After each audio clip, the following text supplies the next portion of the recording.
then why would it be relevant? That's the very thing that makes it relevant, is analogous facts and circumstances to inform the expert's opinion as he opines on issues that pertain to the facts and circumstances of this case, which make it relevant under 402 and the charged conduct in the indictment. That is the very thing, well, we're just saying you're ruling correctly, but that is the very thing that. You can refer to the facts and circumstances of the federal case without reference to the federal case or as a case by Judge Beery or anything related to that.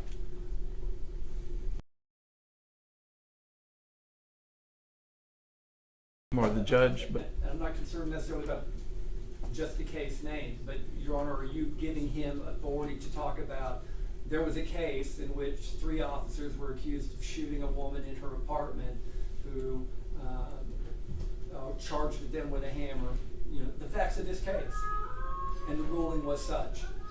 That's a prior case. It is another case. It was in a different jurisdiction. He can refer to that as part of his testimony as an expert in this case.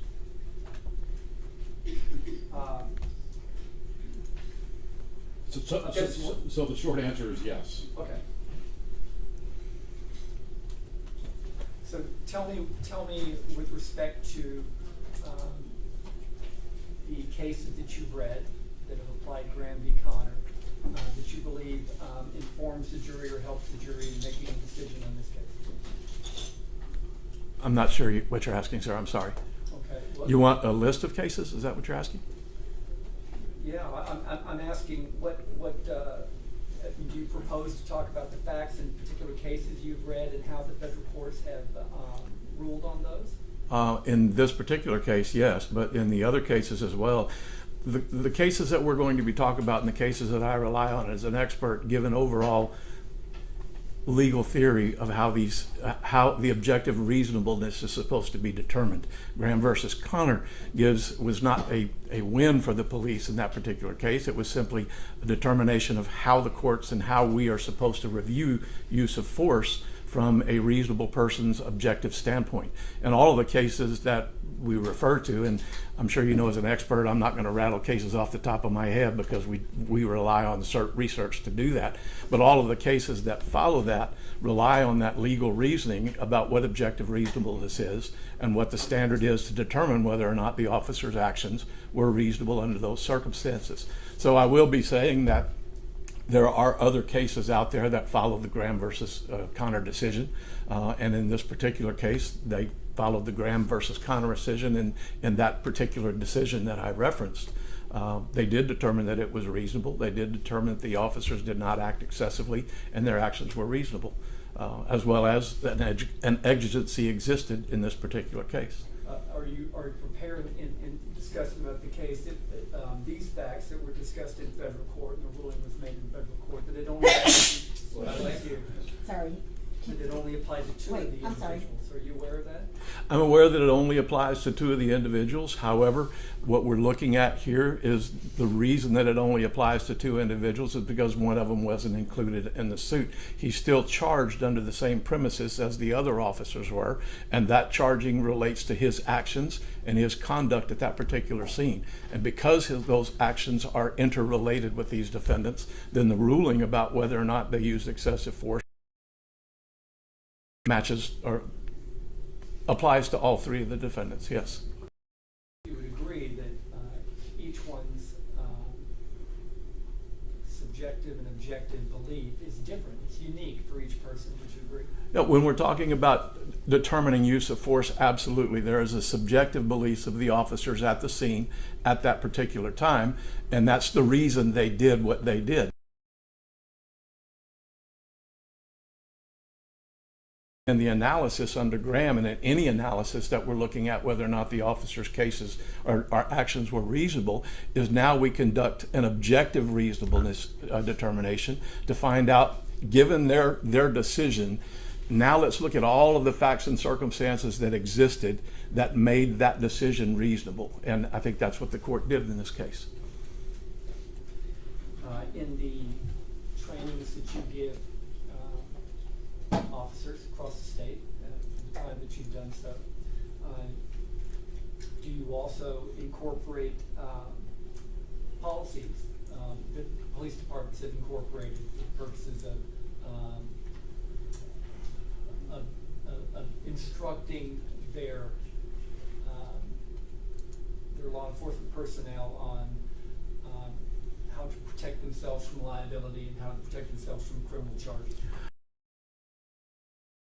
Most recent case, or my most recent class that I taught, I included policies from the Senate. Example of what some policies could look like and what policies may be. Obviously, policy is subjective because it's different for every agency across the state. They're allowed to set their own standards.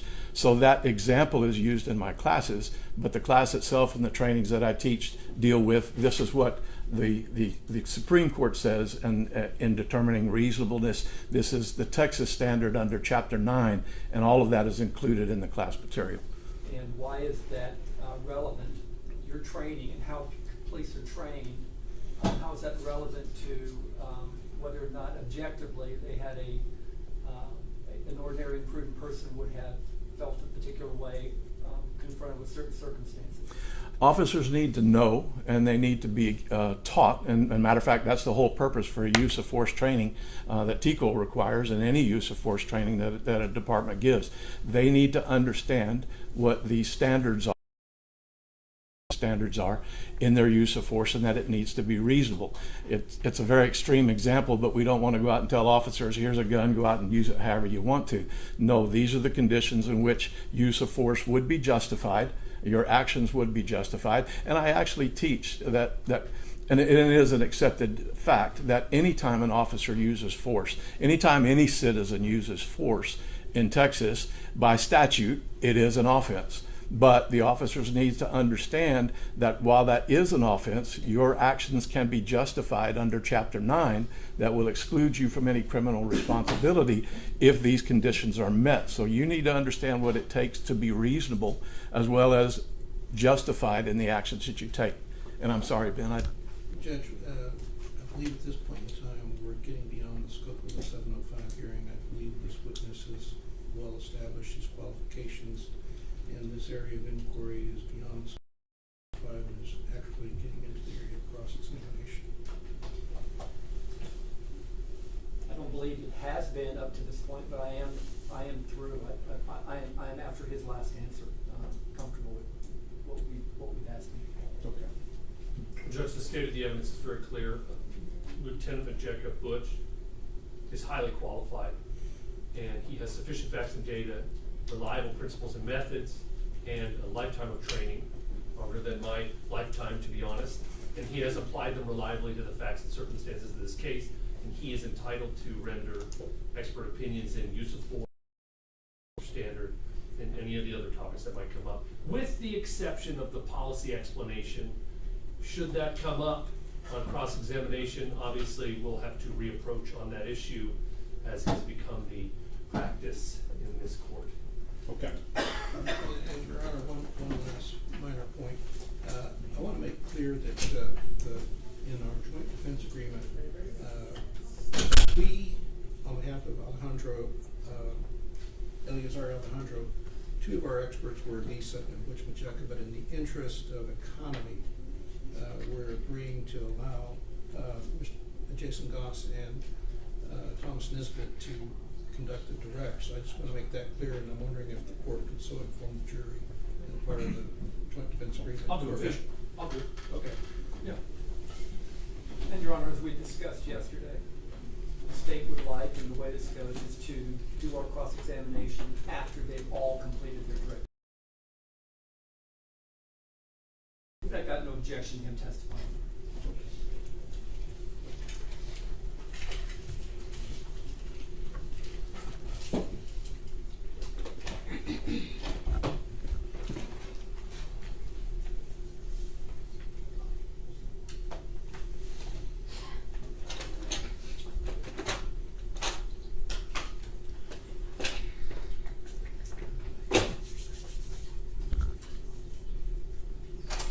it's up to you. I can do it or you can do it. Very good. All rise for the jury.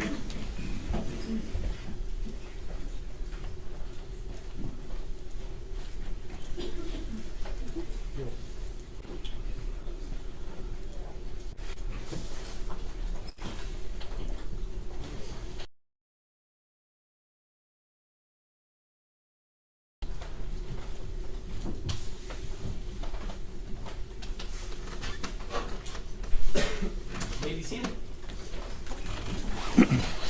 All right, welcome back, members of the jury. Defense? Your Honor. We'll do it once. Lieutenant Majeka, could you introduce yourself to the members of the jury, please? My name is Thomas Majeka. Thomas, you're probably going to hear me referred to as Butch. May I call you Butch? Yes, sir. Okay. Butch, how are you presently employed? Currently, I'm the lieutenant of the Criminal Investigation Division of the Kendall County Sheriff's Office. Okay. How long have you been with Kendall County? I've been with Kendall County for 13 years. And could you detail for the members of the jury some of your responsibilities in Kendall County? My responsibilities in Kendall County to oversee the criminal investigations that are conducted by my office. I still actively investigate criminal investigations myself, but I oversee the investigations conducted by my investigators to make sure that they're thorough, that they're objective, and they're complete, that all of the elements of the offenses are met, and then those cases are filed with the district attorney's office. When did you begin your career in law enforcement? In 1977. Okay. And what agency was that?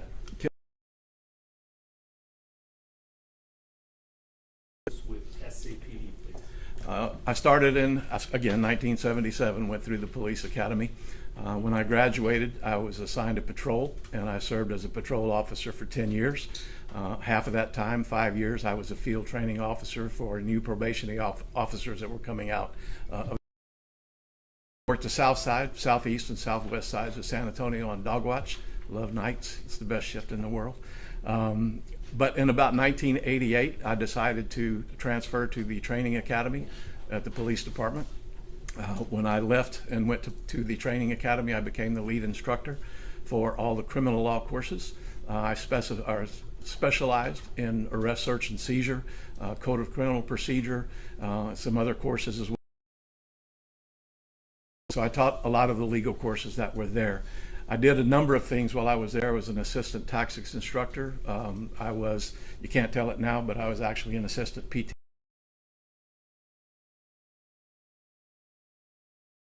A lot of different jobs, but primarily my position was teaching the legal courses there. I did that for almost about 6 years, and then I promoted to detective and was assigned to the homicide unit and was assigned to the murder section.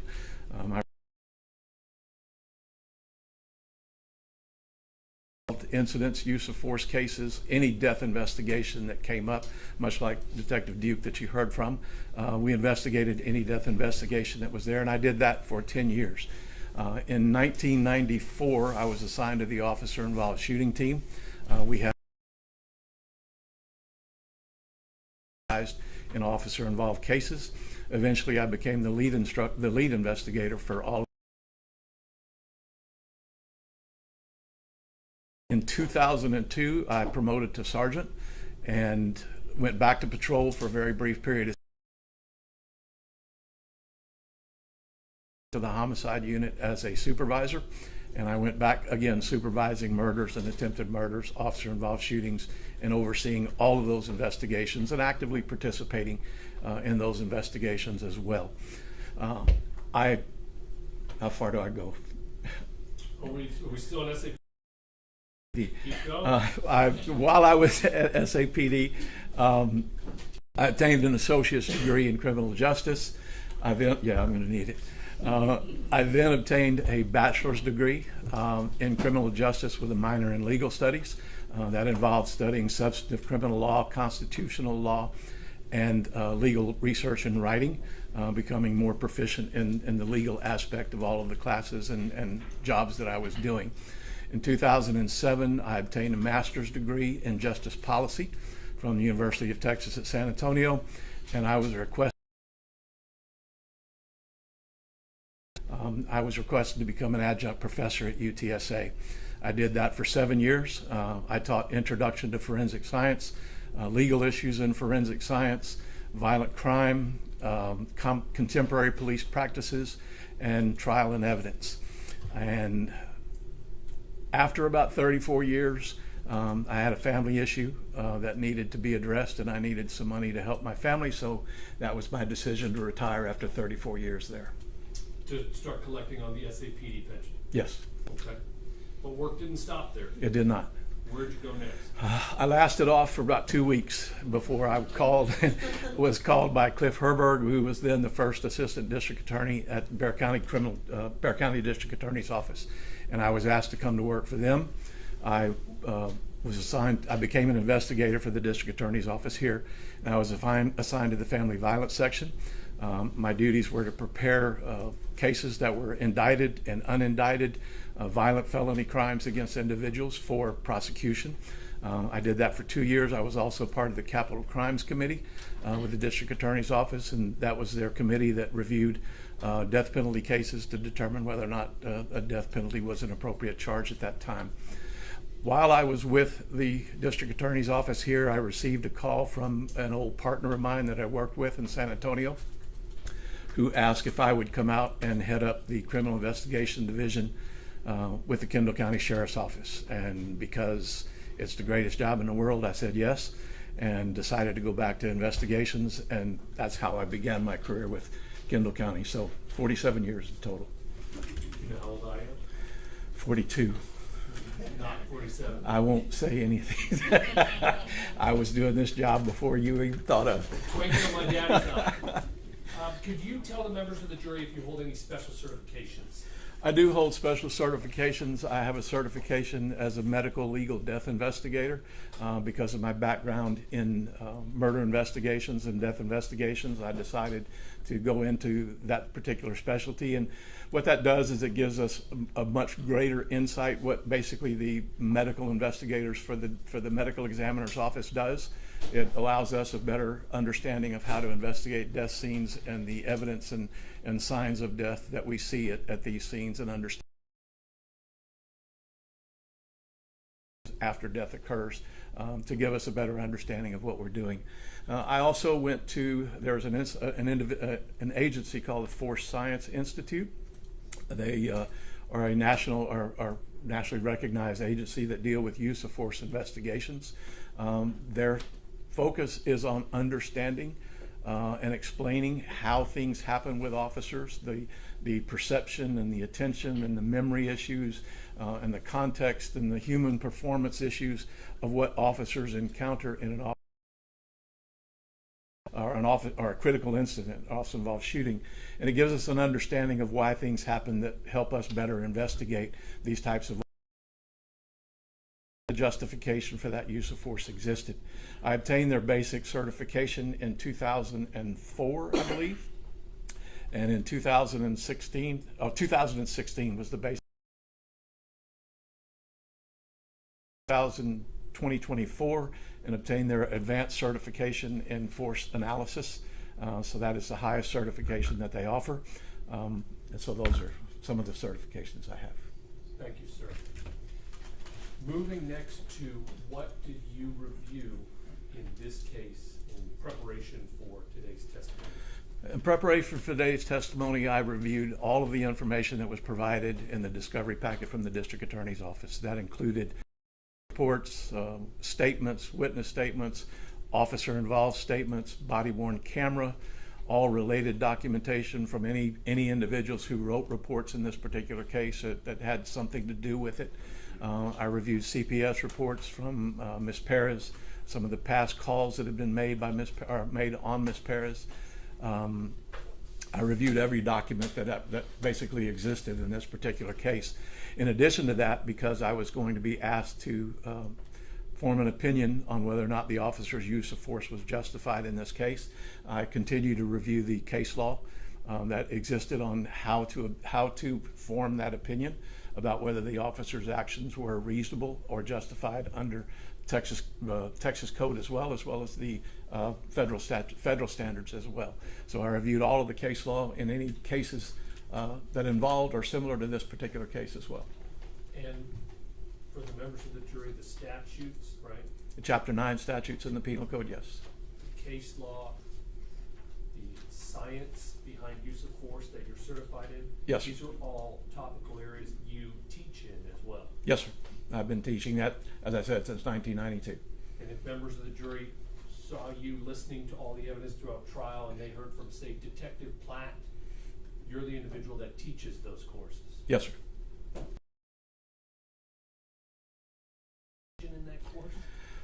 Based on her testimony, she didn't incorporate much of what we taught. Okay, now, all of the reliable principles and methods that you have learned and studied and obtained throughout your entire career, did you apply those in your analysis to the facts and data that you reviewed? I did. Okay. And without going into them yet, have you reached expert opinions about the topics we're going to talk about in front of this jury? Yes, sir. Okay. In preparing your analysis, did you create anything to help the jury understand some of the significant points throughout the critical incident that you reviewed? I did. And what did you create? I created a PowerPoint presentation from stills from the body-worn camera images that you've seen and you're going to see, as well as an analysis of the in this incident. And would utilizing that PowerPoint help explain and put into context your testimony to the members of the jury? Yes, sir. Judge, we'd ask as a demonstrative, we be entitled to publish his PowerPoint as we walk through his presentation. Okay. Do you want the clicker, or do you want me to work it? Why don't you work it, because you'll control the questions. Okay, all right. So, I think the members of the jury have a pretty solid understanding of the call for service and the things that happened on June 23rd of 2023. What I want analysis of significant events in going into a use of force analysis. Is that fair? Yes, sir. Okay. So your very first slide here, Robert Ramos body cam screen grab. Please tell the jury the significance of why you put this slide up there.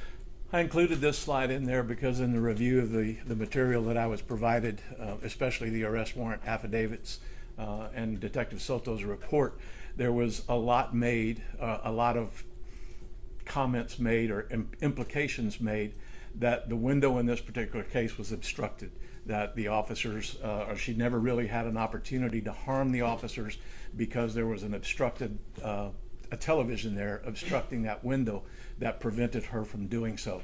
I included this photograph to show that she is standing in the window, in between that television and the window itself, and this gives you a pretty good example of there is no obstructive there.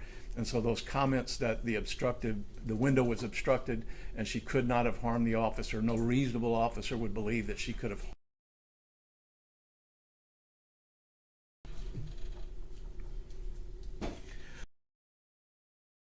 I included in here is we're talking about the officer's reasonableness in trying to arrest her without using force. Up to this point, at this particular timestamp on the photograph that you're looking at, up to this point, officers have asked her to come out of her apartment and talk, or come out of the apartment so that they can talk to her at least 7 times, and she has said no on every one of those occasions.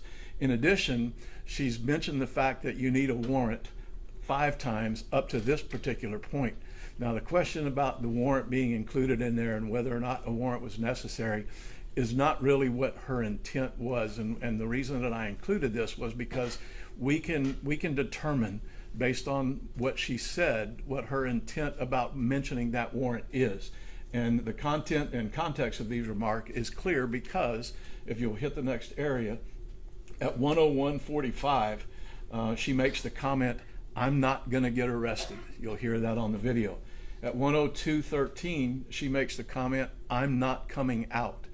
And then again at 102:15, the reason that I tell you that her mentioning the warrant is in the context of her refusing to be arrested is because she actually says it. At 102:15, she says, "You ain't got no warrant. You can't come in for me." It wasn't a question of whether or not she thought we could go in her house without a warrant or not. She was making the comment that we couldn't go in her house for her to arrest her.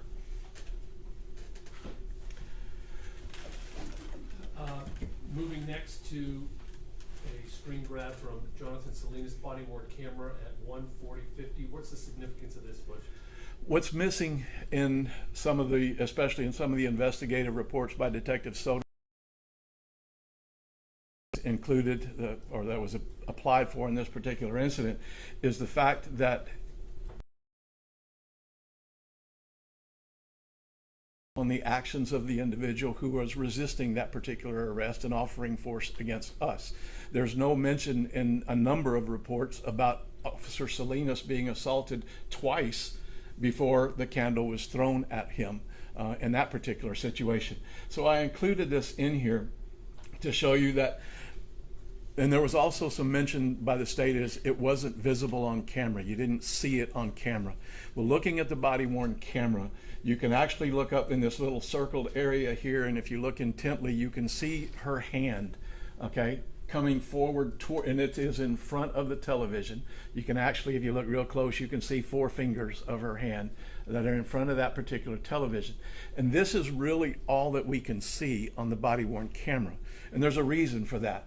You know, the body-worn camera records its video at 30 frames per second. But the human eye and the brain process that movement much faster.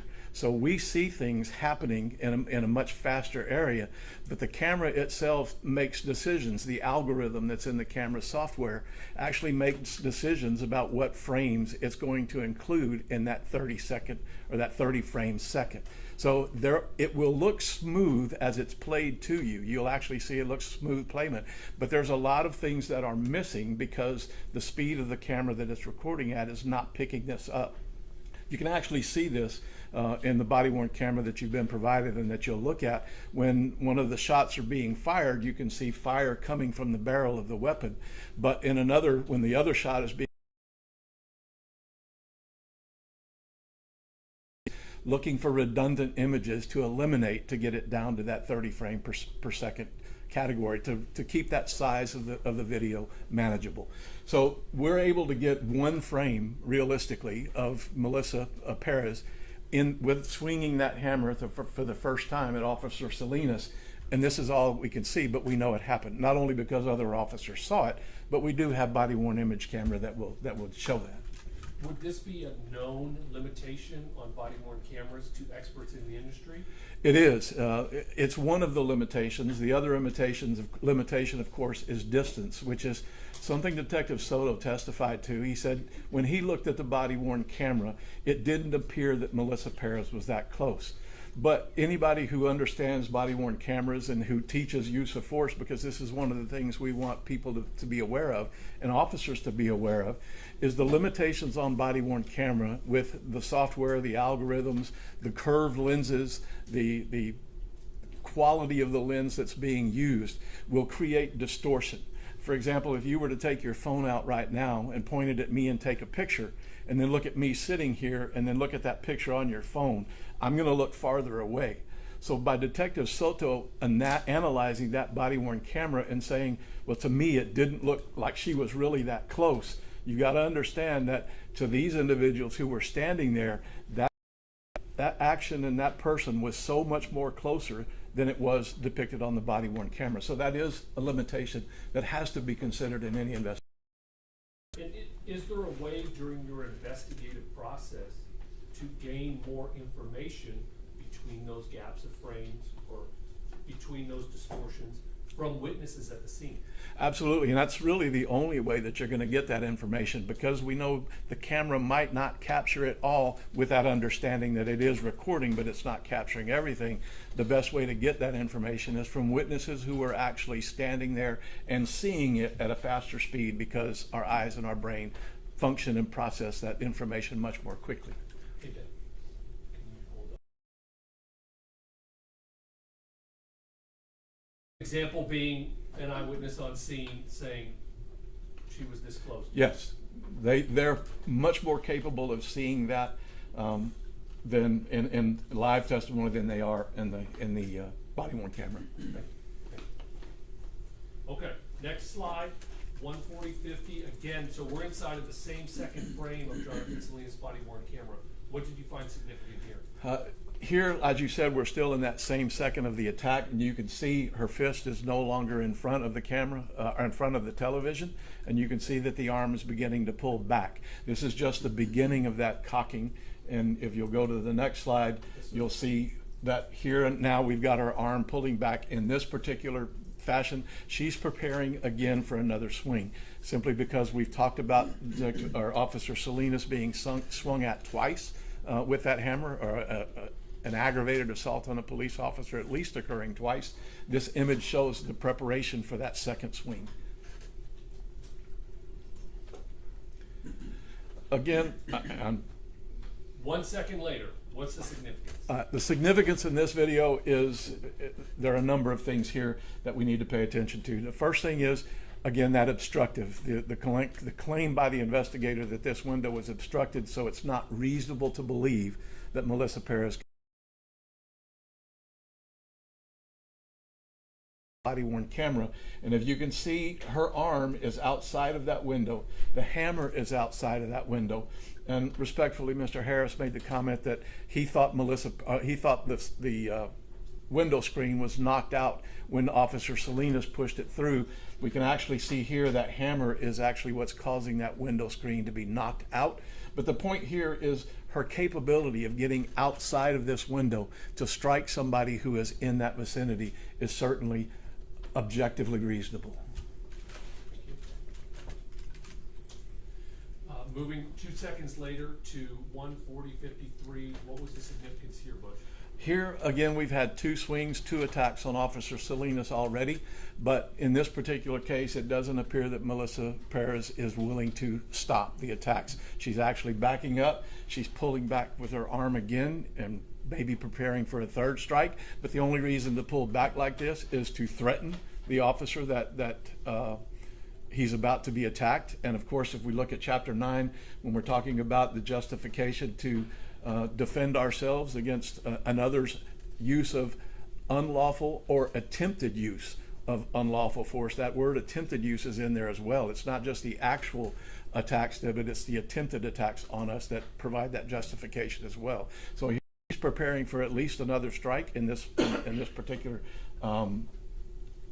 frame. And if you'll go to the next slide, I'm sorry, up to this point. Now, even during the attacks on Officer Soto, we're still asking her, come outside, please come outside and talk to us. She's now refused that verbally 8 times, and she's now told us 9 times that we need a warrant to come in to arrest her. That was the whole purpose.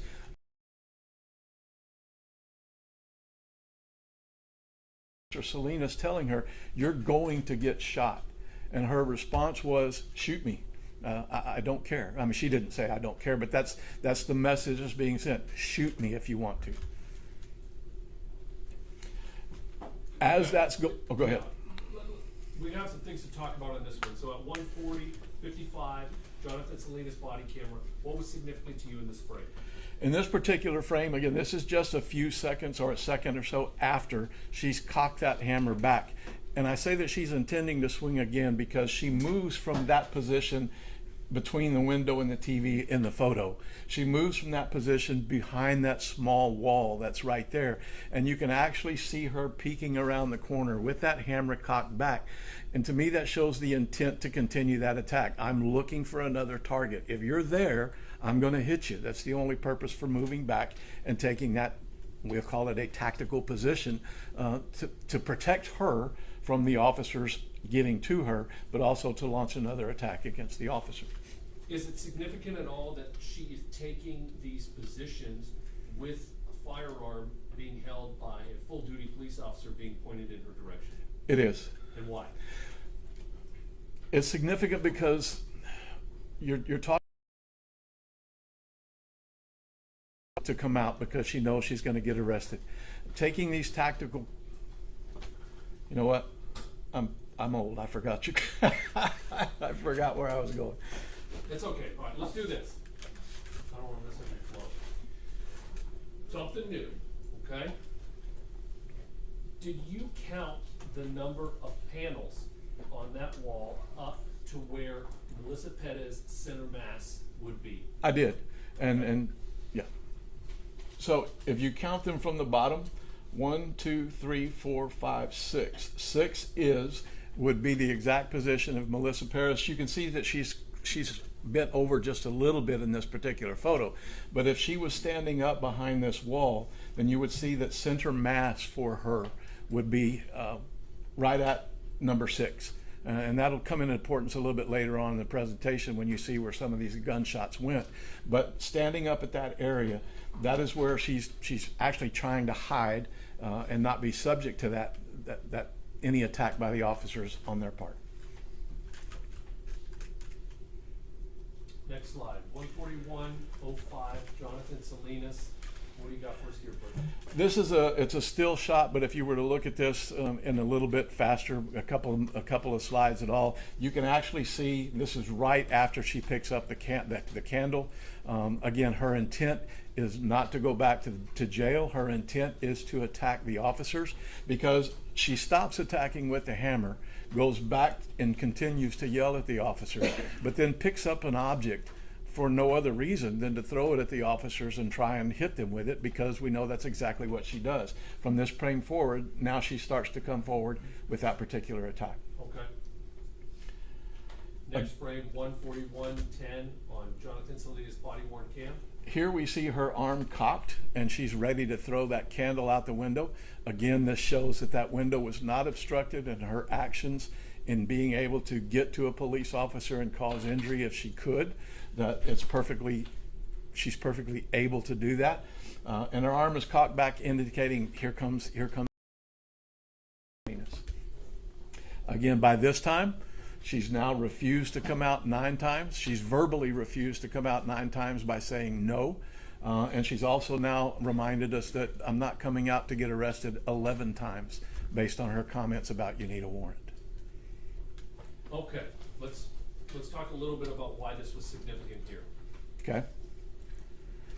In this particular case, again, as I put up here, clearly there's no obstruction of the window as Officer Salinas is assaulted with the candle. And looking at the reasonableness standard, okay, and Detective Soto saying that or even the administration or the state saying that no reasonable person would believe that Melissa Perez was capable of harming them because of that obstructed window or because of that wall that was between the officers and the officers on the patio. If you look very closely at this, you can see in the corner where Melissa Perez is, you can see that her entire arm up to her shoulder is outside that window. And just from the position of where her arm is, we're looking at an arm length of about 2 feet, okay? Now add that hammer into that particular arm reach, and her arm reach goes at least, if not farther, to the trim of the door, indicating that window and that wall provide absolutely no protection for an officer who's there. But now we're looking at that 6 feet area of the patio itself. And so we know that she's capable of coming out at least 2 feet without just leaning completely outside the window, which we've seen she's capable of doing. But she's also able to come out that window at least 3 feet or more to where the officers could at the officer standing there. Now take into consideration and remember that patio is only 6 feet wide. Okay, and so from where that rail is to where the officer is standing, unless he's backed up against that particular rail, okay, even with his body width, we're talking at least a foot in front of that rail. So add that foot there and 3 feet to Melissa's reach. We're down to 4. There's only this much distance between Melissa Perez and the officer if they're as back as far as they can be. If that officer was anywhere closer in that 2 foot distance, then obviously we're making contact, or she has the ability to throw, as she did the candle. As you know, Officer Chernak made the comment, is she Ryan Nolan? Well, we've already seen how accurately she can be with that candle. Now she can be just as accurate with this hammer, given the time and distance that we have in that particular space. Next slide, still Salinas, 14143. Why is this significant? It goes back to, and I don't know if we want to talk about this yet, but it is something that comes into play when we're talking about Melissa Perez's intent and what was going to happen as a result of this particular action. She's here establishing, again, her intent not to come back. On camera, okay, and look at the officer's interaction with Melissa, as well as Melissa's interaction with the officers at the times that there's no attacks going on. you'll notice that there's no profanity used by the officers. Nobody's, and I did apologize, I didn't include the profanity in this slide for shock value. I included it for a specific reason, and this is really the only way to show it. I won't use the term, but I want you to be able to see it. Police officers, and matter of fact, anybody will use profanity at certain stressful times to give an intent or a more determination of what it is that you're talking about. It makes you more aggressive. It makes you more positive that this is going to happen. So when the officers tell Melissa, we're going to get you, Melissa, which means we're going to come in and arrest you, her comment is, you can see the comment yourself. And adding that expletive, adding that profanity on there adds an emphasis to the officers, letting them know this is my intent. I'm not coming out. She doesn't do it just once. They tell her again, you're going to get tased. And then she replies again, I don't give a, tase me. Okay, so her intent is being emphasized to these officers. There's nothing you can do to change that. I guess just to put a pin in the PowerPoint for just a moment and sort of transition to, is actively resisting, members of the jury have heard this term, right? Is actively resisting one of the essential elements you consider in what the reasonable officer standard is? It is. In the cases that we reviewed and the decisions that have come down about use of force, one of the factors that the courts looked at is one of the main three factors they look at is the suspect actively not only actively resisting, but threatening harm to somebody else or another at that particular time. So those two are in conjunction. But she's certainly actively resisting verbally, but we also see her actively resisting. Okay, next slide. We're going to do some measuring tape work on this one. 151, 53. This is Maria Salinas body cam. Why is this significant?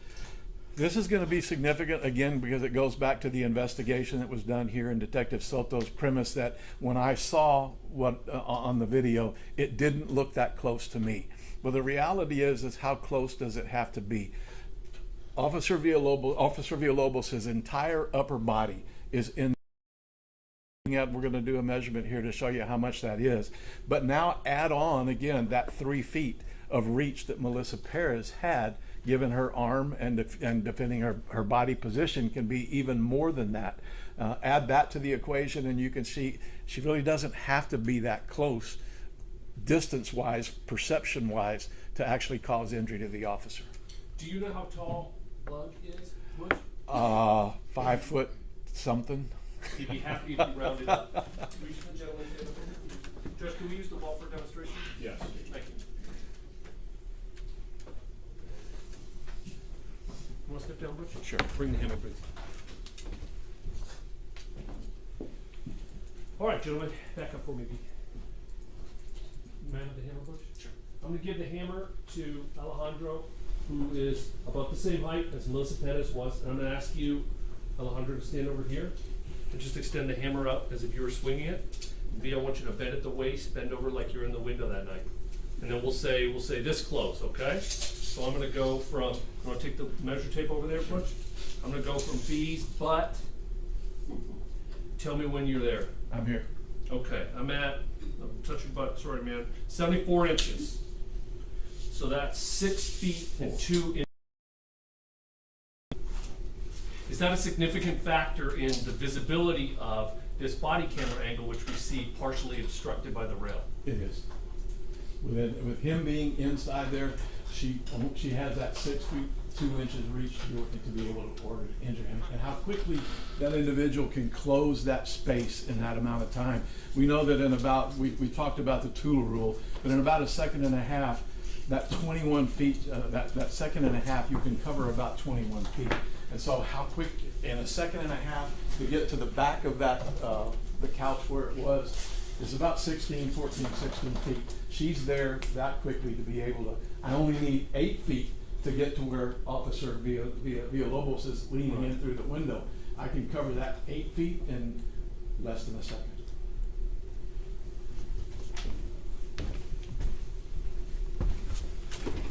Okay, next slide.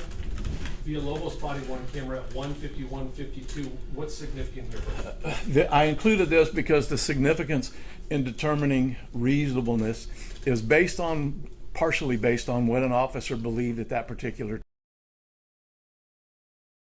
Villalobos reached in and he thought that he unlocked the door. He actually physically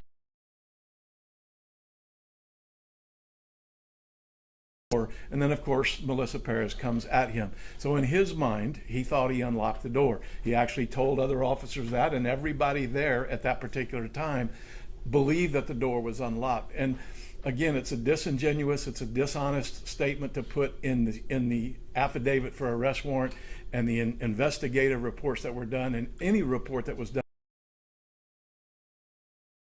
A locked door. That is a factual statement, but that's not the way that the standard is investigated. It's what did the officers believe at that time, and was that belief reasonable under the circumstances? Well, how can it not be reasonable when an officer physically unlocks a door and tells everybody that it's unlocked? So the reasonableness of their actions here based on their attempting to go in is why I included this particular slide. As well as, I think there's some text on this, unless you've got. Okay. And again, up to this point, by the time Officer Villalobos tries to go into, I will tell you that I broke this down from the time that the original officers got to the scene and asked her to come out, and she made those comments. But then I broke it down from how many times she made the comments after these officers arrived on the scene. But up to this point, where Officer Villalobos is now entering there, she's been asked to come out 20 times, and she said no. And she's told us that you're not going to arrest me 25 more times because she believes that we needed a warrant. Okay? So we're looking at 45 times up to this point where she has refused to come out and comply. But you said that, and the jury knows this, we see V unlock the door, we see the discussion of that fact be established outside the rail, we see the officers take action based on that reasonable belief the door is unlocked. Here's my question. At the moment that Villalobos is there any evidence that he communicates the belief or the new fact that the door is in fact locked? No, there's not. As a matter of fact, he believed that the door was, and if I understand you correctly, he believed that that door was unlocked all the way through this. When he reached, and actually the attack began, and he reached to unlock the door, again, we're talking about 1 second. And we talked a little bit about human performance issues. What happens to officers that are faced with a very quick and violent attack on them? What happens to the body? What happens to our mind and our perception is our sympathetic nervous system kicks in, and there are a lot of changes that happen in that very short period of time. Your heart rate can go from normal up to 240, 250 beats in less than a second. The body dumps huge amounts of adrenaline that's going to affect how you respond and how you react. And so when he tried to open that door and found that it wouldn't open, and the attack is already beginning, then his ability to, in that particular 1 second, rationally understand why that door would not open, you can make all kind of assumptions. Did I not turn the handle far enough? Is it stuck? We don't know why it didn't open, but that startled and surprised him. And he didn't communicate that in all actuality because he still believed the door was unlocked. Well, and I guess that's what I want to highlight for the jury is if you were Alejandro or you were Flores, was there any new updating information in that split second that your reasonable belief was now the door is locked? There was not especially to Alejandro and Flores, because they weren't. I can't say that they weren't paying attention to it, but obviously Alejandro was looking at Melissa Perez because she was coming, and Sergeant Flores, if you look at the video and capture his face on there, you know he's looking at Melissa Perez because she's coming. So they're not reacting to that, and nothing is said. So they don't have any clue that that door is locked and not opening. For some reason, it just didn't work. Okay, next slide. Villalobos body cam 151-59. What do we see here? I put this slide in here because there's been, again, when we're talking about a reasonable person standard, what would a reasonable person believe under those particular circumstances? And was their reaction justified? I don't want to make light, in looking at this and putting this photo in here, I remembered that as this trial kind of progressed, we've made an issue that Officer Villalobos was a Marine. Okay, and Marines are, they're you know what they are. They're bad guys. I mean, they're good at what they do, and they're supposed to be. They're brave. But the reality is, being a Marine, when you're faced with a deadly threat, this is the same reaction that a Marine would put out as anybody else, as any other person being attacked with deadly threat. It doesn't matter what your position is. It doesn't matter what your training is. It doesn't matter who you are. When you're faced with a deadly threat, you're going to react, especially Officer Villalobos, and how you've been trained.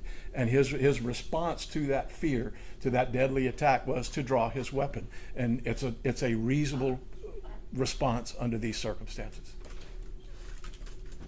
Moving next to 150, 157 on Maria Salinas body cam. Maria Salinas, I included this in here as well because we're talking about, again, a reasonable person standard. It's not just Officer Villalobos' opinion that there's a deadly attack coming or an attack that could cause serious bodily injury. It's also the other officers who were at the scene. Maria Salinas is not a Marine, at least not that I know of, but her response, her initial response was, well, wait a minute, I've got to draw to protect Officer Villalobos or to prevent that attack from actually going through. So it is objectively reasonable to believe that anybody who is attacked with a deadly force, even a hammer, a blunt force object, and I can tell you, based on my investigations as a homicide detective, I've handled murders that have been committed with a hammer. I know the damage that can be inflicted. We all assume that damage, but I've seen it. So I tell you that when you're looking at that, was it objectively reasonable for them to believe this? It absolutely was. Next slide, Villalobos at 151.18. This goes back to not only her refusal to come out, but it also tells you what's going on in her mind through this, to a degree, at least in this particular incident. She's actively listening to the officers outside that are having discussions about what they're going to do or what's going to happen. One of the comments made outside by the officers is, she's ready to fight. And the response to that, if you look at it, is, there's her response. I'm listening to what you're doing. I know you're trying to arrest me. I'm not going to let you arrest me. And you know what? If you want to fight, bring it on. And that's what this particular message sends. Maria Salinas, 151.26. What's significant here, Butch? Again, we're talking about Miss Perez listening to the officers' conversations. What they're talking about at this particular point in this body cam footage is they're talking about beanbags, less lethal means of getting into the house, which, by the way, I'll tell you later if you are now. Where do you want? We're going to go back to beanbags. We're going to go back to beanbags, and I'll tell you why it wasn't an option. But Melissa is listening to the officers' plans on how they're coming to get her. Because if you look at this particular area and listen to it on the body cams, in response to the officers discussing less lethal beanbags, you hear her say, and you actually kind of watch the video to actually hear it, to get the context, but what she does is, shotgun, and like, okay, I'm not worried about it.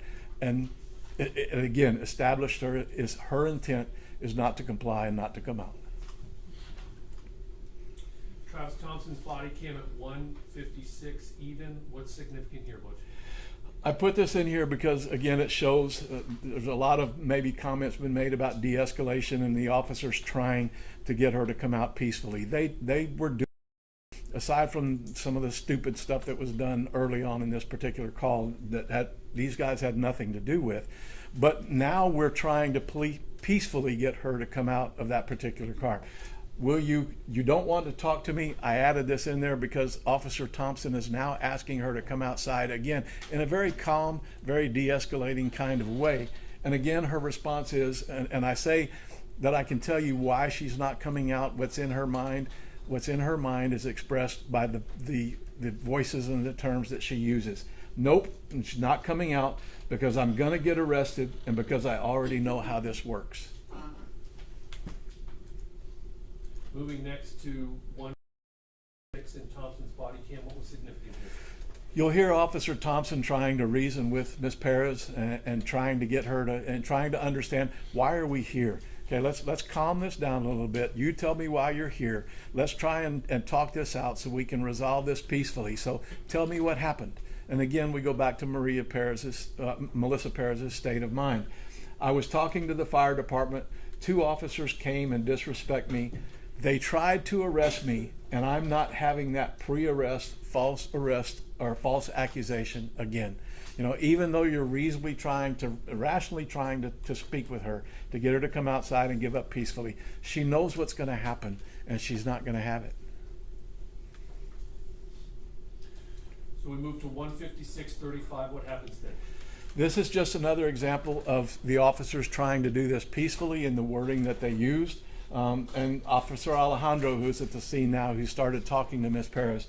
So before this has to get complicated, can you please, I mean, we're asking her, please, can you please just come out so we don't have to use force or anything like that? Again, no, because I already know what's going to happen.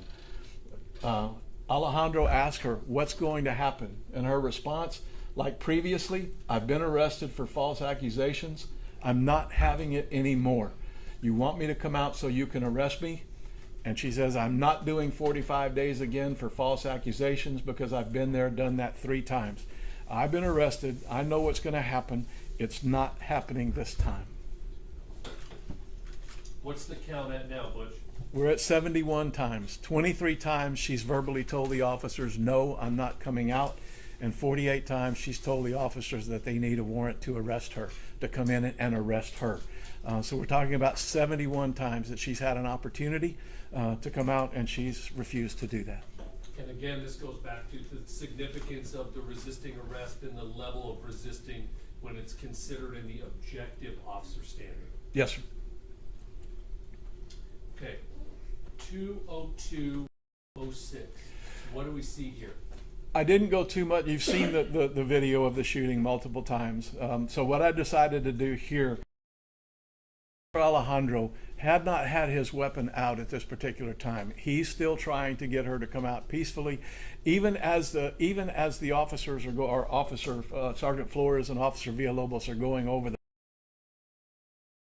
because Melissa Perez is not armed. She's standing at the television with her hands over the television. We can see that she's not doing anything aggressive at that time.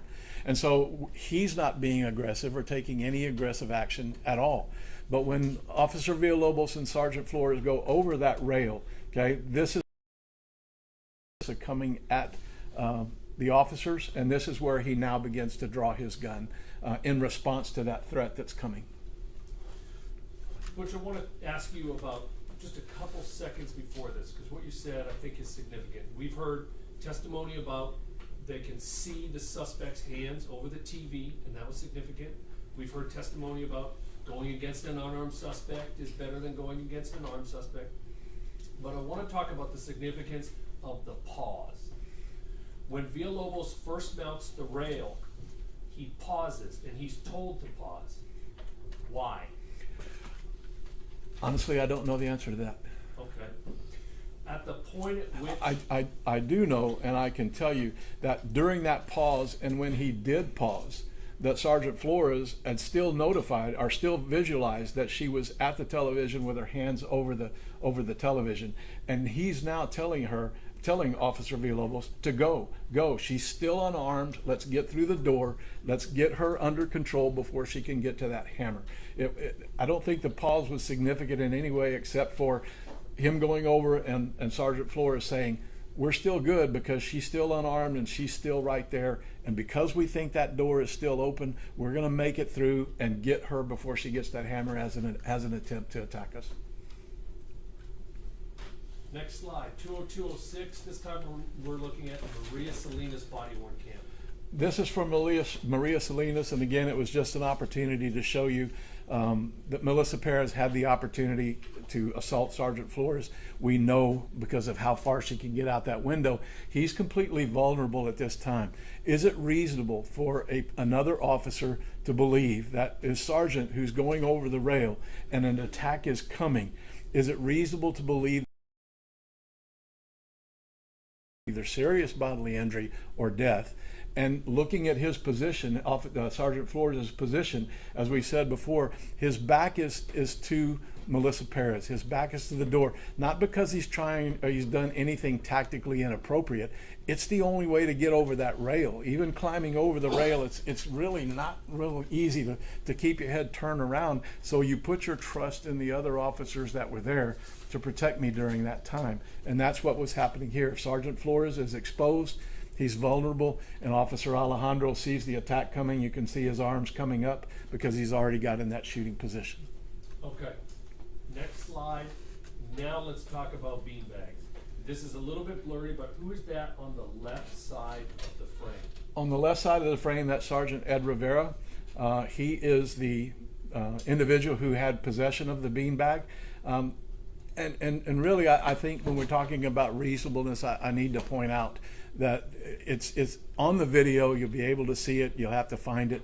But on the video, as Sergeant Flores is preparing his plan and getting his plan in motion. Okay, he actually instructs. Actually, Sergeant Rivera goes and gets the shotgun, and as he comes back, and before this plan is initiated, Sergeant Flores looks at Sergeant Rivera and asks him, "Can you get her from here? Can you take this shot from the position he's in?" Sergeant Rivera said yes. He's in the position he wants to be, armed with that less lethal shotgun. So he's there and ready to go. That other analysis of what other things could have been done, Sergeant Flores took those precautions and took those into consideration in forming his plan. The reason I included this photograph in here is to give you that perspective of, as Sergeant Flores is going over that rail and where his body is positioned, this is what his body-worn camera sees. Okay, this is what's in front of him. So I'm positioned like this way. Even if I turn my head, and you'll see I put here, even if you add 90 degrees, even if I turn my head maybe a little farther than 90 degrees, I still can't see what Melissa Perez is doing behind me. So I am completely vulnerable from the back and the side. Either way I decide to turn and look. Okay. Travis Thompson, a little bit different view here. I like this slide. Travis Thompson, body worn cam at 2:02:06. What's the significance of this? The significance of this is what Officer Alejandro saw, or as this was going on, as Sergeant Flores was coming over the rail.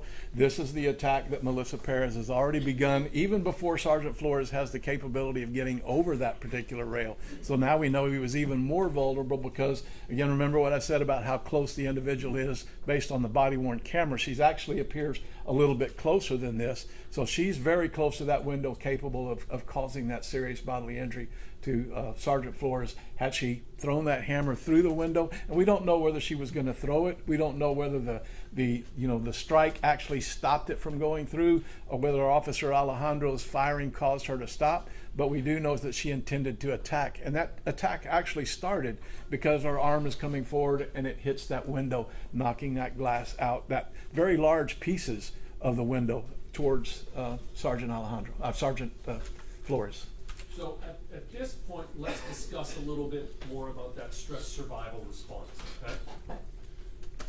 The jury scene, Officer Alejandro very intently watching Melissa Perez. A few slides before here, we can see his gun is not drawn. It is still in the holster, but he has his right hand on it. Yes. What type of physiological effects is Officer Alejandro undergoing as he sees to the window? Again, as I mentioned just a little bit earlier, whenever that attack is coming, whenever that amount of stress, that deadly stress or the fear of an attack is coming, the body starts to change. The sympathetic nervous system kicks in, and all of those functions of the body that are not really critical at that time, like digestion and certain other functions that we don't really need, those kind of go into sleep mode, and we hit what we call a fight or flight status. Okay, either we're going to fight and protect ourselves, or we're going to run. And all of the body's functions start to move towards that, to allow us to have the capability to respond in these situations and to become more focused, to become more aware of what's going on based on what we're paying attention to. And there are a number of physiological things that officers that are involved in a shooting will go through. Some of those are called tunnel vision. where you focus on, and that's exactly what this shows.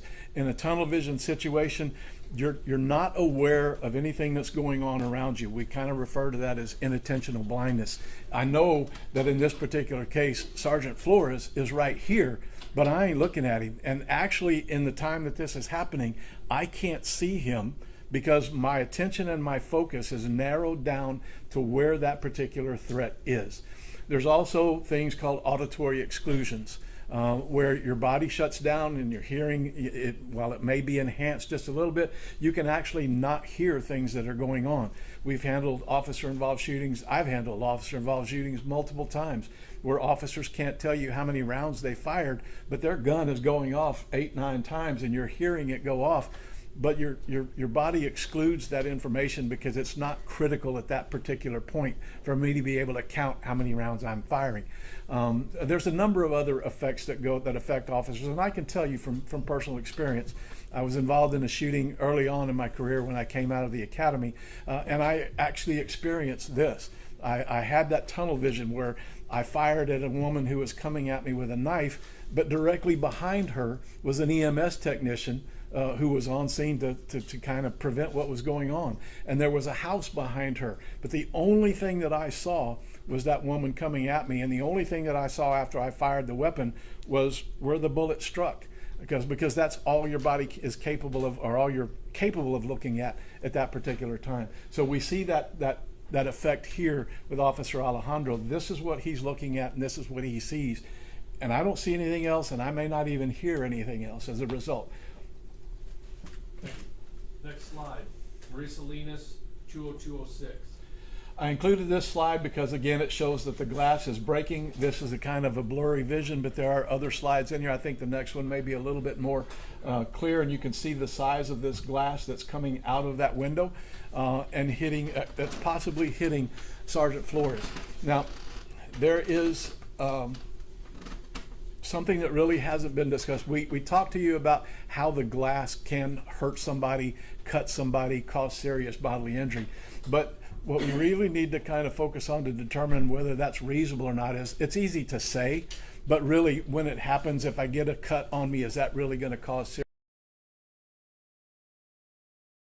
Nobody tells us, unless it becomes a key issue, is there are blood arteries and veins that are in your neck that are very close to the surface, and it only takes 3 millimeters of penetration. How from many? 3 millimeters. 3 It's millimeters. like, that's like very little for one of those major arteries to be cut, and now you're looking at bleeding out within 3 or 4 minutes if you don't get emergency treatment. So these pieces of glass, had they maybe not caused that type of, the minor cuts, it is possible that those large shards of glass, had they come across with enough force, would have caused that to get into one of those major veins. That's why we consider this deadly force in this particular concept, and why it's also reasonable to defend against that. Next slide, Flores body worn camera, 20211. What do we see here? Here we see another, and I have to emphasize here that we're looking at Melissa's intent here. Again, she's not coming out. We've known this. She's told us to this point, and now the attacks have begun. So Melissa Perez, after being fired on, after being shot at 5 times and missed by Officer Alejandro, okay, she has backed off to where she is at the couch, and then she stops. And we talk about a pause of Officer Villalobos being on top of that railing. What Melissa Perez does as well is she pauses at this particular place on the couch. Intentional decision, knowing that she's been shot at 5 times, to continue the attack on the officer and start that attack again, knowing that the consequences of what's going to happen occurs. So she chooses to, I've stopped, you shot at me, you missed, I could give up, but no, I'm going to come again, and the attack again. Okay. Villalobos body cam, 20211. Why is this slide significant? We're looking at what Sergeant Flores is going to be looking at. He's looking at Melissa Perez in that apartment as she's at the back of that particular couch, okay? And before that second attack begins, that's his line of sight, what he's looking at. And I think maybe the next slide talks about that is it? No, This it's, is- this it'll. was defense 109. Okay, yeah. So he's looking at where she is, and here, where she is in the apartment. Here we're looking at from Travis Thompson's body worn camera where Officer Villalobos tries that door. And again, for whatever reason, it's not opening. He can't figure it out. In 1 second, he can't figure it out. So now the events continue on. Next slide, Flores body cam 20212. I talked about Melissa Perez standing there at her apartment after she's retreated. She's actually, you can see her standing in a standing position with her arms to her side for a second or so, and then she makes that decision to attack. This is not a moving towards the door, as it says in some of the reports. This is not her rushing towards the door. Actually, Captain Van Geffen, when he reviewed the body-worn cameras of the officer's actions with the Perez family, he actually charge. This is the position that a person takes when they begin their sprint or begin to run, and that's what she continued to do. This was a charge towards the door with bad intent. This red arrow in the upper left-hand corner, what, we kind of see it, you know, cutting off part of the door and poking out the light. What is that, Bush? This up in the top left-hand corner, actually off Sergeant Flores' body-worn camera. This should give you an indication of actually how close Officer Villalobos was to Sergeant Flores at the time this particular attack occurred. I really can't tell you from this particular perspective whether Officer Villalobos was looking at Melissa Perez or whether he was again looking down, but I can tell you his face is this far from Sergeant Flores when that particular attack begins. And does Sergeant Flores know that? Okay, next frame we see, is this another illustrated example of tunnel vision? It is. This is another example of, Sergeant Flores had that line of sight on her, and as that particular attack begins for the second time, now Sergeant Flores is, and this is probably why he didn't see Officer Villalobos' face in his field of view, or even in his camera's field of view. That tunnel vision restricts not even knowing where Officer Villalobos is at that time, much like I couldn't to tell where the EMS unit was. I'm only seeing where that threat is coming from, and this is tunnel vision. Next slide, Villalobos body cam 20212, a different angle of that same moment. Yeah. And I will say just briefly, tunnel vision is not a bad thing. Okay, it's not something that is. It's actually something good that allows our mind and attention to focus on that threat. So it's not bad that the officers encounter this. It's actually just a phenomenon that occurs. Here we're looking at, again, I included this particular slide in there to look at Sergeant Flores' response to this particular attack. It was shock, I believe, and you can interpret his eyes, but look how wide his eyes open. He's calling out, yelling, "Hey, hey, hey," or "Stop," whatever his comments are made at this particular point. But this is, again, shock and fear that's being registered by reasonable shock and fear that's being registered by Sergeant Flores as that second attack begins and as it's almost upon him at that time. Factors that are significant in measuring a Chapter 9 response. Absolutely. Next slide, Flores body worn camera at 2:02:13, so this is 1 second later. This 1 second later, you've now gotten, remember how quickly you can move in a second. So she's closed that distance in less than a second, that 16 or 14 feet. She's closed that in less than a second. She's right up on the door. And you can see is that in the body worn camera actually moving, you can see her left arm is out, okay?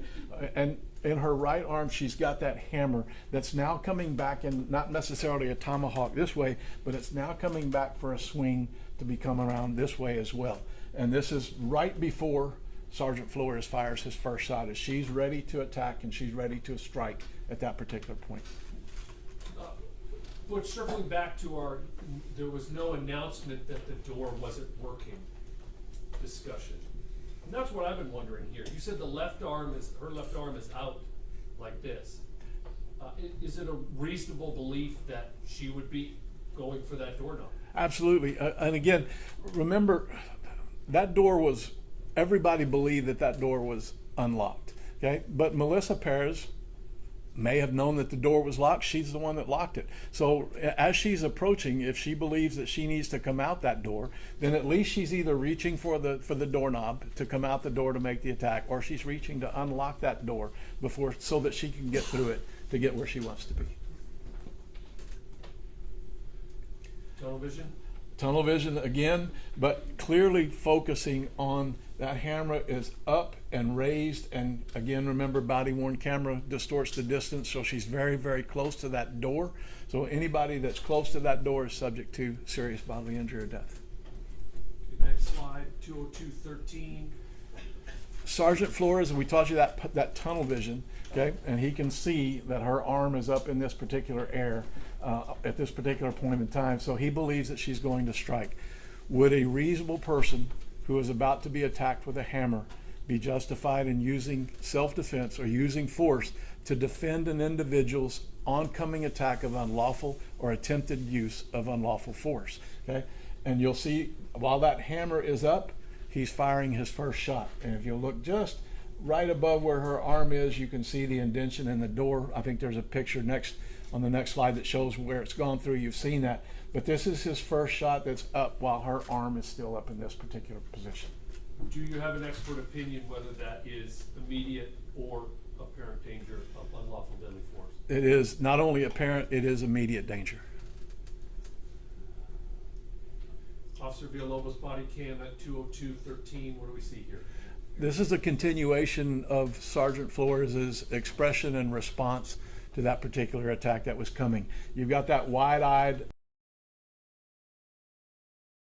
towards him, and then as she gets closer and as that hammer strike gets closer to the door, now he sees it's a startled response to what's occurring.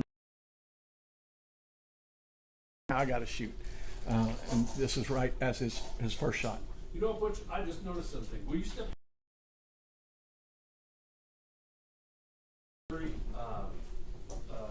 what an officer stance and position would be with a firearm to shoot? I need them to see your feet. Okay.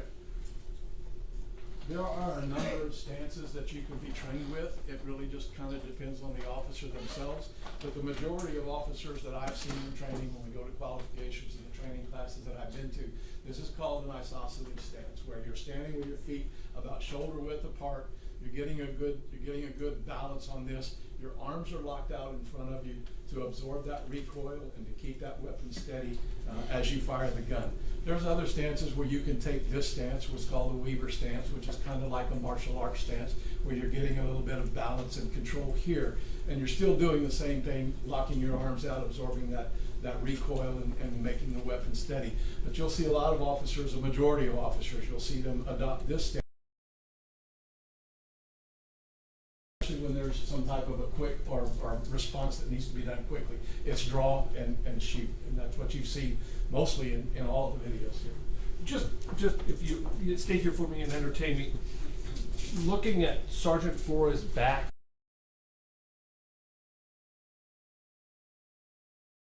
curves, you can see the contact of from the middle of his back down to his butt is up against the. Would any SAPD officer be trained to have their feet in front of their hips and be leaning back against a wall to fire? No, absolutely not. This is one of these responses. This is the only option that he had. He has backed himself up as far as he can to avoid that hammer strike and taken as best as he can that tactical position to fire. I'm squatting down, I'm leaning up, but I'm doing this because I got nowhere else to go. That's the only reason that this particular stance is being used here. There's nowhere else for him to go.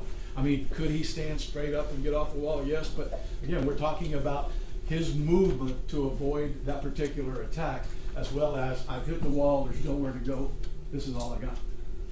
Thank you.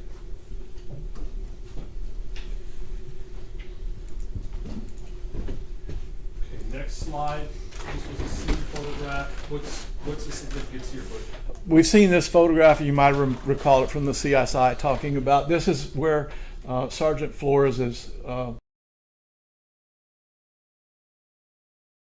the body worn is B1. That is Sergeant Flores' first round that goes through the door while she has her arm up in this position. Next slide.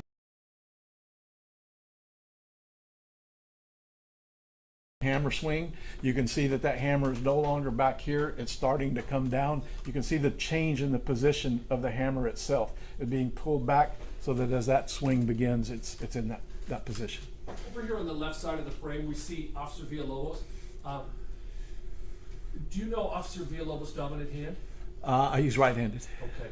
Which hand is his taser in there? His hand is in it's in his left hand at that particular point. All right. So in order for Officer Villalobos to cycle to his firearm, he's had to take his taser from his dominant to his non-dominant hand. Yes. All right. In reacting to the threat of deadly force, would this transfer, does that add to Officer Villalobos' force response time? It does. It not only adds to the time, it adds to an officer's ability to perform those functions, those kind of, we call them small functions that you have to do with your fingers and your hands. But also, this kind of shows me too, in this particular case, one of the reasons that I included this in here is we talked about the officers wanting to solve this peacefully, wanting to go in with at least the least amount of force possible, knowing that we might have to use tasers. But even after the first shots are fired, even after Officer Villalobos reaches for that door and realizes it's not over, he hasn't made at that point that decision to transfer to his weapon because he thinks that threat is occurring. He's still holding that taser, hoping to go in and accomplish what the plan was until Melissa Perez changed that. And now we're looking at, he has less than 2 seconds to, once this event starts, to transfer. He doesn't even have time to put his taser up. Or you'll see there's a picture in here in the slide that you'll see on the video where he's got the taser and the gun in the same hand at the same time. He's not been able to make that full transition because of the time it takes to draw and fire in his mind.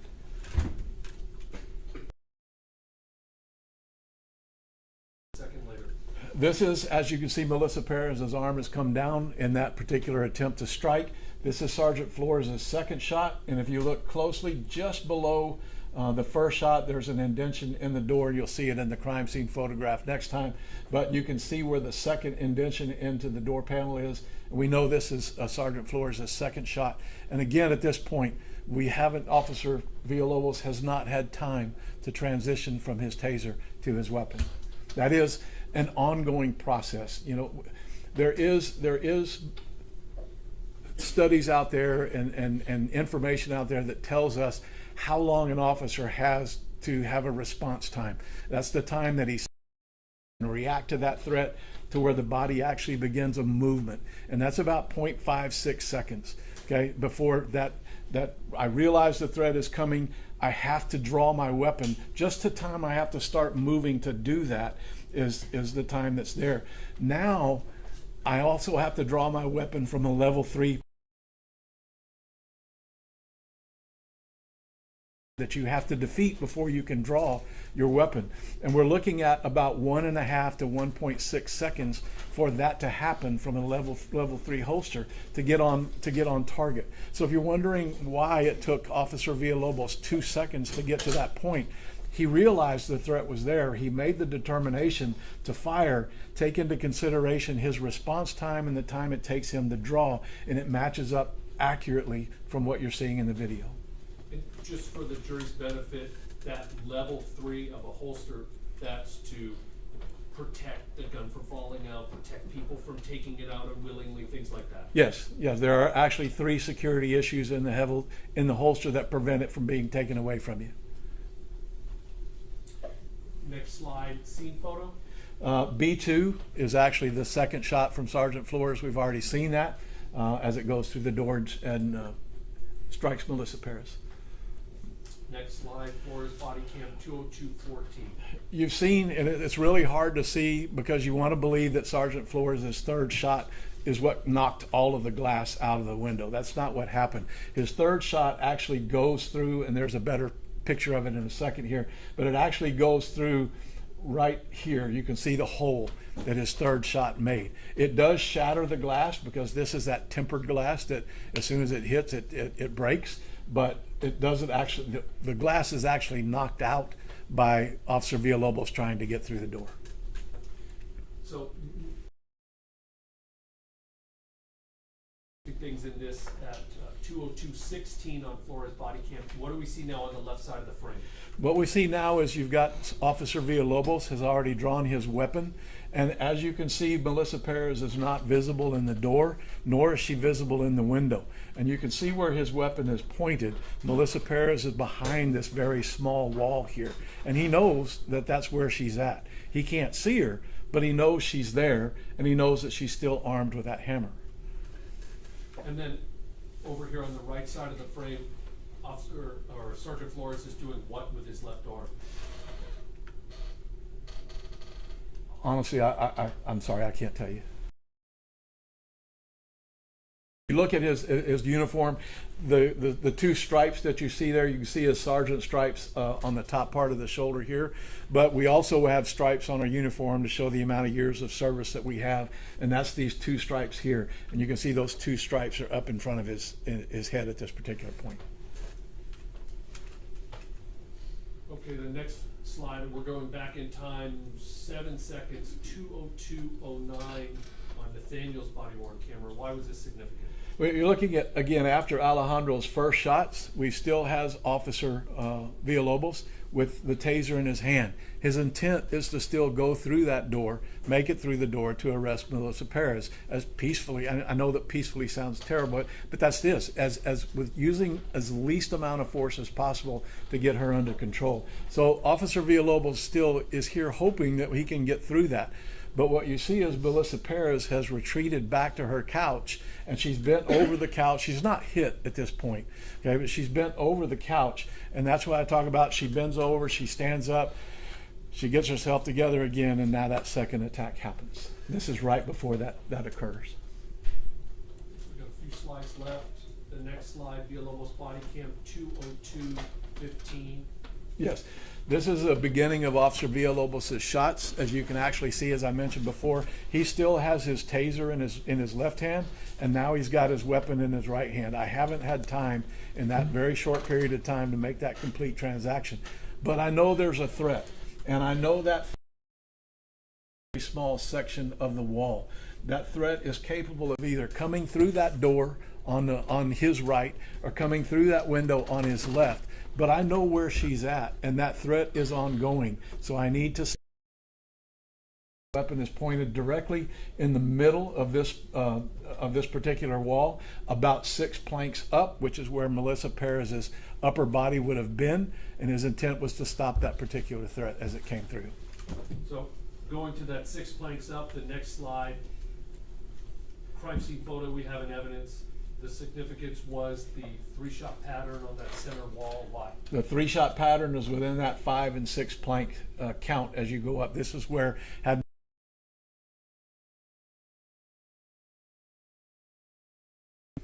which states exhibit number 63 included on your final slide.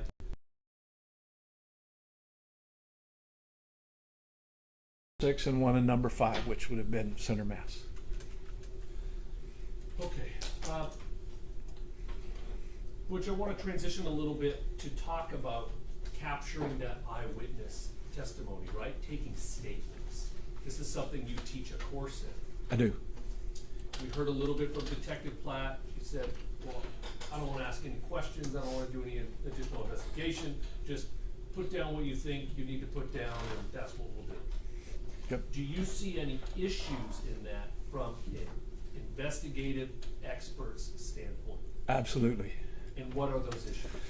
So one of the things that I've always taught, even when I was at the San Antonio Police Department and teaching individuals how to take statements, is taking statements is not just a mere recitation of facts. You don't have somebody sit down and say, tell me what happened, because it's human nature for those individuals to only tell you what they think is important or what they remember in after a very traumatic event. Memory is really funny. You can remember some things, you can remember not some things. All those hot spots stay in your mind. I very clearly remember what happened to me in my very first shooting, because those hot spots, I don't remember all of it, but I remember the hot spots that I can tell you about because those are in my brain. But in taking a statement, one of the things that you don't do is tell me what happens. And when I was a sergeant with the police department, and even now in my agency, I refuse to allow my detectives, and refuse then to allow my detectives to use what we call statement. Is handing a witness or handing a victim or handing an officer a statement and says, write down what you remember, or write down what happened. I could give you an example of, I did that on where the response came back, saw the shooting, that's all. Okay, that's what happened in a handwritten statement, because that's all the person thought he wanted to talk about. But in taking statements from officer-involved shootings, one of the purposes, as you've heard from Sergeant Miller, one of the classes and in my teaching,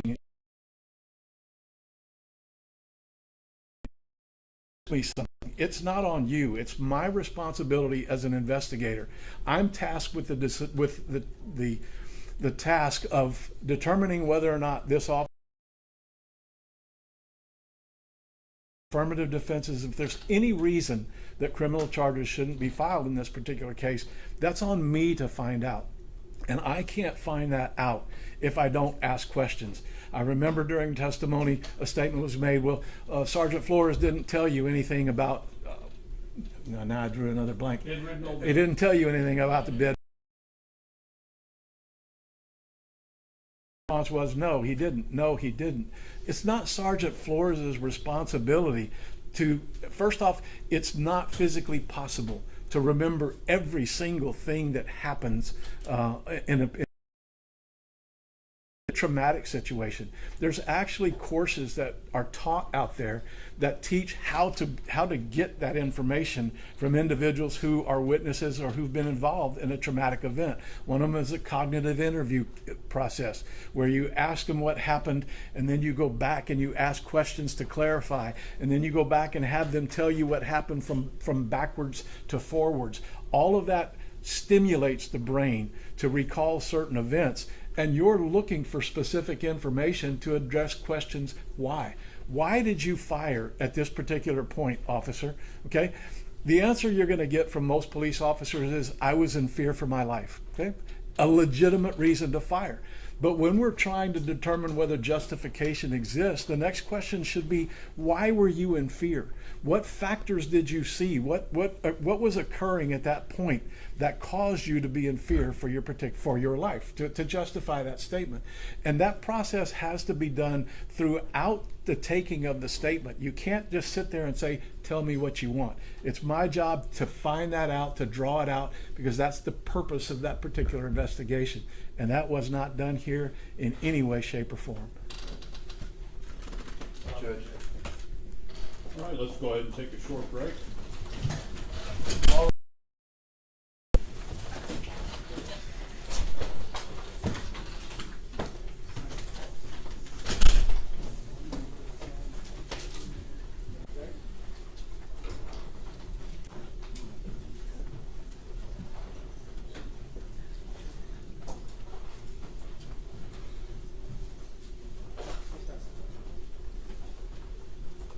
Please be seated.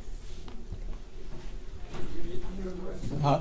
Judy, go to the restroom. Yeah, I do. You can. Okay.